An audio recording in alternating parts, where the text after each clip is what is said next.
और उनके भारतीय होने को लेकर के भेदभाव होता था, या भारत में के जो लोग वहाँ जाते थे कनाडा, उनको ये लगता था कि यार हम एक गुलाम देश से आए हैं, इसीलिए हमारे साथ में ये भेदभाव होता है। तो कहने का मतलब है उनके साथ में एक रेशियल डिस्क्रिमिनेशन वहाँ पर था, एक जातीय भेदभाव होता था। ठीक है, तो भेदभाव था इनके कनाडा में, क्या बोलोगे? कनाडा में जितने भी भारतीय जाते थे उनके साथ में क्या होता था? भेदभाव होता था। एक कॉमन वर्ड है, इसको याद रख लेना। तो यहाँ पर दो भारतीय थे जिन्होंने इस बात को उठाया, एक तो तारकनाथ दास, तारकनाथ दास कनाडा में, कनाडा की बात कर रहे हैं, और दूसरे व्यक्ति थे इस समय पर आपका जीडी कुमार। कौन थे? जीडी कुमार। और इन दो लोगों ने उन भारतीयों के लिए पत्र लिखने शुरू किए। तारकनाथ ने पत्र लिखा था स्वदेश सेवक, स्वदेश सेवक। और जीडी कुमार ने जो पत्र लिखा था उसका नाम था फ्री हिंदुस्तान। तो ये समझ गए थे कि यार हमारी बाहर कहीं वैल्यू है नहीं, है ना, हमारी कहीं भी बाहर कोई आपका वैल्यू नहीं है। तो हमारा देश जो है आज़ाद होना ही चाहिए, वो फ्री होना ही चाहिए। ठीक है, इंडिपेंडेंस हमको मिलनी चाहिए। अच्छा, तो इनके विचार बढ़ते रहे, तो इनके ऊपर भी सरकार ने बहुत रोकथाम लगाई। और कनाडा ही जा करके आपका जो आपका एक व्यक्ति घूम के आया, आपका लाला हरदयाल, उन्होंने भी वहाँ की सिचुएशंस देखी। तो उन्होंने यूएसए में, यूनाइटेड स्टेट्स ऑफ अमेरिका में एक जगह होती थी सिएटल, तो उस सिएटल में उन्होंने सभाएं करनी शुरू की 1911 में, क्योंकि पढ़े लिखे व्यक्ति थे लाला हरदयाल। स्टैनफोर्ड यूनिवर्सिटी जो थी वहाँ पर वो आपका लेक्चरार थे, स्टैनफोर्ड यूनिवर्सिटी में। तो स्टैनफोर्ड यूनिवर्सिटी में उनके मन में ये बात आई कि यार हमको तो जो है क्रांति करनी चाहिए, और ये विचार उनके दिमाग में आया घूमने फिरने के बाद में 1911 में। तो सिएटल में उन्होंने सभाएं करनी शुरू की। कहाँ पर बताएं, फटाफट से बताएंगे? सर कामागाटा मारू कांड कनाडा में ही हुआ था। बहुत बढ़िया खुशी ठाकुर जी, बहुत कमाल बात है। नहीं, वहां पर नहीं हुआ था कामागाटो कांड, उसको हम बताएंगे अभी कहाँ पर हुआ था। वो कलकत्ता में हुआ था, कनाडा में तो उसकी थोड़ी सी एक घटना घटी थी। तारकनाथ दास स्वदेश सेवक और जीडी कुमार फ्री हिंदुस्तान ये चला रहे थे। और इस घटना के बाद में हमने आपको बताया क्या, याद रखना, यहां पर यूएसए, यूएसए में सिएटल, सिएटल में लाला हरदयाल ने, लाला हरदयाल ने एक अड्डा बनाया, एक अड्डा बनाया यानी कि एक सेंटर बनाया, ऐसे समझिए। Lala Hardayal made a centre at Seattle USA. ठीक है, इसको लिख लेंगे या लिख देते हैं, Lala Hardayal establish a centre, establish a centre in Seattle, Seattle USA, USA.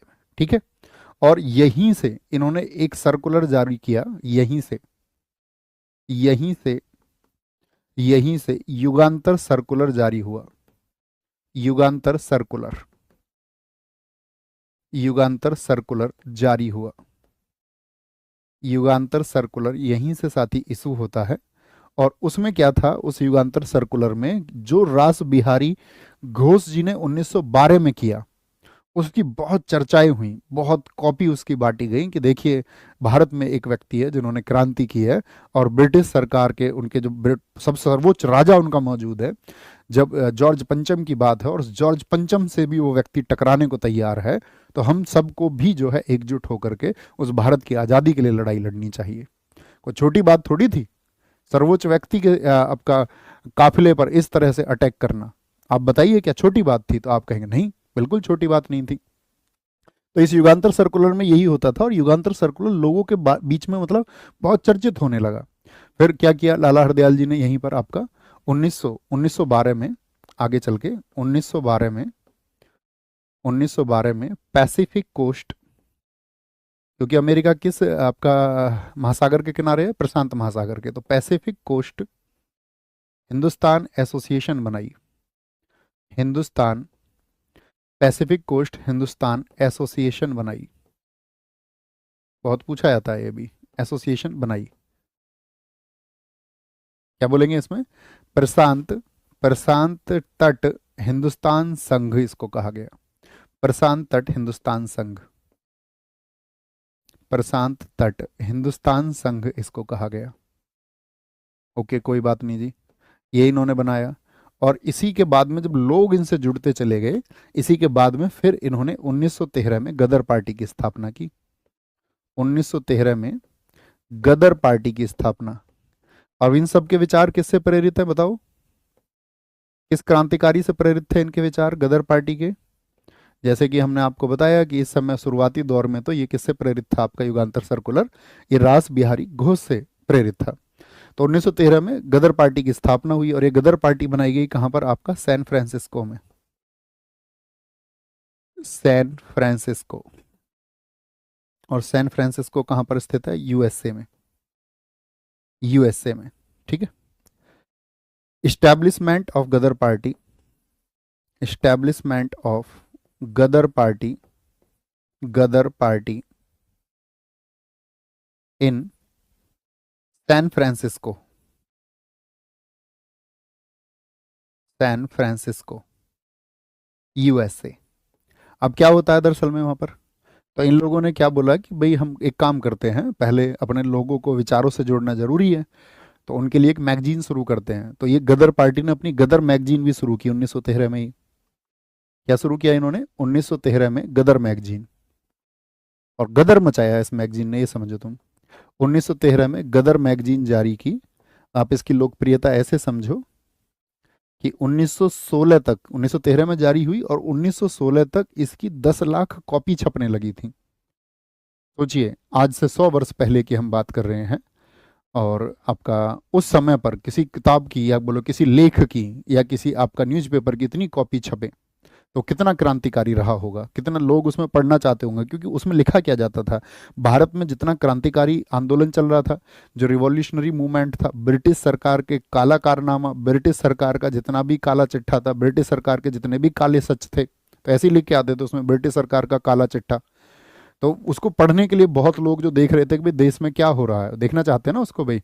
अच्छा, इसको बाकी लोग भी पढ़ते थे, यूरोपियंस भी पढ़ते थे, और ये दुनिया के हर कोने में जाने लगा। ऐसा नहीं कि यूएसए में सिर्फ, ये जापान में इसको लोग पढ़ने लगे, युगांडा में ये जाता था आपका, इंडोनेशिया में ये जाता था आपका, और अगर आपका अफगानिस्तान ये जाता था, ईरान ये जाता था, तो ये दुनिया में बहुत जगह इसकी कॉपी छपने लग गई, जिसने लोगों के अंदर जो है विचारों को जो है जागृत किया, विचारों को जागृत किया।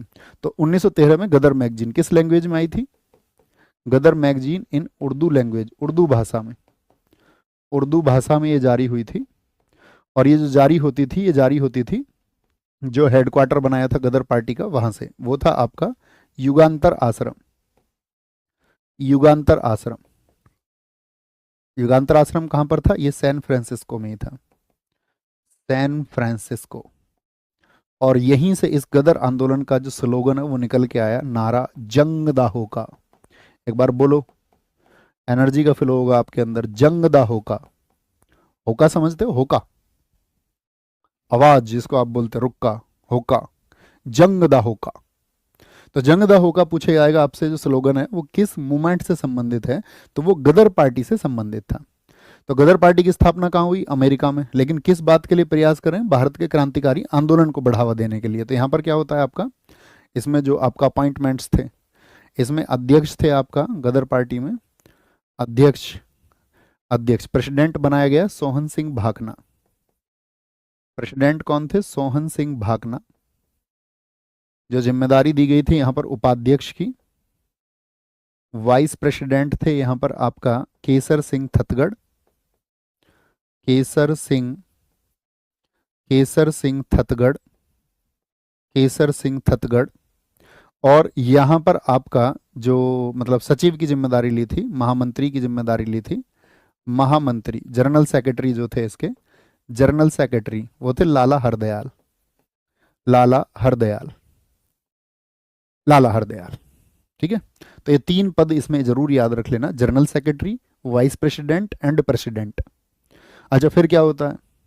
1913 में इसने अपना काम किया बहुत अच्छे से, ब्रिटिश जो नज़र आई आपका, तो ब्रिटिश सरकार ने दबाव बनाया वहाँ पर अमेरिकी सरकार पर कि भाई हमारे खिलाफ इस आंदोलन को तुम बढ़ने ना दो।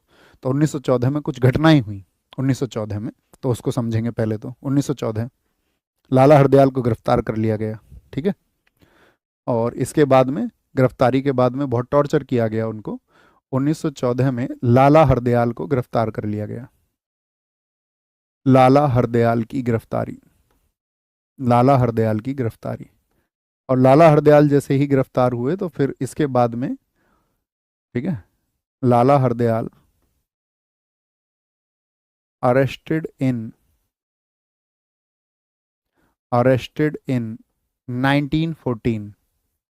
और इसके बाद में इनका जो गदर आंदोलन से नाता खत्म हो गया था, ये बात याद रखना। तो पहली घटना तो ये है 1914 की। दूसरी घटना कौन सी है? दूसरी घटना बताएंगे जो गुड़िया ने नाम लिया था अभी आपका। 1914 में 1914 में क्या हुआ था? कोमागाटा मारू। कोमागाटा मारू। कोमागाटा मारू घटना लिख लीजिए, या आपका कोमागाटा मारू घटना ही लिख लीजिए। कोमागाटा मारू। कोमागाटा मारू। क्या है ये कोमागाटा मारू इंसिडेंट? ये दरअसल में क्या था कि बहुत सारे भारतीय, मैंने आपको बताया कि आपका वो जाने लगे थे कनाडा, कनाडा में शिफ्ट होने लगे थे। तो भारत से होकर के, भारत में मतलब एक व्यक्ति थे गुरदीप सिंह सिद्धू। तो जो गुरदीप सिंह थे, गुरदीप सिंह ने एक जहाज खरीद लिया इस काम के लिए जापान से। तो उस जहाज का नाम है कोमागाटा मारू। क्या है? एक जहाज है। लिखिए एक बार, क्या है ये? एक जहाज। जहाज पानी का जहाज, उड़ने वाला नहीं, पानी का जहाज। तो ये पानी का जहाज होके जाता था एशिया के बहुत सारे देशों में होकर के, आपका संघाई वगैरह, चाइना, जापान वापान, इन सब के जिन व्यक्तियों को जाना होता था वो बैठ के कहाँ पहुंच जाते थे? कनाडा पहुंच जाते थे। अब चूंकि आप सबको पता है कि सिख बहुत सारे लोग थे जो गदर पार्टी से जुड़े हुए थे, तो सिखों पर विशेष दबाव था सरकार का कि भाई जो सिख मूवमेंट है वो कनाडा में नहीं बढ़ना चाहिए। तो सिखों पर रोक कैसे लगे? तो उन्होंने इस रोक के लिए तरीका देखा कि कोमागाटा मारू जो जहाज आएगा कनाडा में, हम उसको एंटर नहीं करने देंगे। तो ऐसा ही एक जहाज था कोमागाटा मारू। तो ये पहुंचा। अब ये जब पहुंचा तो इसके लिए याद रखना है, इसमें टोटल 376 यात्री थे, 376 पैसेंजर्स। लिख लेना, ये पानी का जहाज था। 376 यात्रियों में क्या था? 340 सिख थे। 340 सिख थे आपका, 24 आपका इसमें मुस्लिम थे और 12 हिंदू थे। 24 मुस्लिम थे और 12 इसमें हिंदू थे। 12 इसमें हिंदू थे। और क्या हुआ कि ये जहाज जब पहुंचा आपका, क्या बोलेंगे, जहाज पहुंचा कनाडा। जहाज कनाडा पहुंचा तो इनको उतरने की परमिशन नहीं मिली। सिर्फ इसमें से जो परमिशन मिली उतरने की, वो मिली मुस्लिमों को। सिखों और हिंदुओं को उतरने नहीं दिया गया। अब ये लोग तो उतार लिए, तो ये लोग यहाँ पे आपका बहुत, इनको बहुत बुरा लगा कि भाई यार ऐसे कैसे तुम हमारे जहाज को रोक सकते हो। लेकिन ब्रिटिश सरकार ने लगभग 2 महीने यहाँ पर इंतजार करवाया और एक नहीं सुनी। और इन्होंने बोला कि भाई तुमको तो वापस लौटना पड़ेगा अपने जहाज, यहाँ तुमको नहीं बसने देंगे हम। ये हुआ कनाडा में। और इसके लिए ऑफिशियल कनाडा ऑफिशियल्स की तरफ से माफ़ी मांगी गई सन 2016 में कि हमने भारतीयों के साथ में ऐसी घटना की थी, हम उसके लिए शर्मिंदा हैं। देख रहे हो किसी एक चीज़ के लिए कब शर्मिंदा हो रहे हैं? कितनी चालाक दुनिया है। मतलब मैं आपके साथ में आज गलत एक्ट कर दूं और 30 साल बाद माफ़ी मांग लूँ, 100 साल बाद माफ़ी मांग लूँ, कोई इस बात का अर्थ है?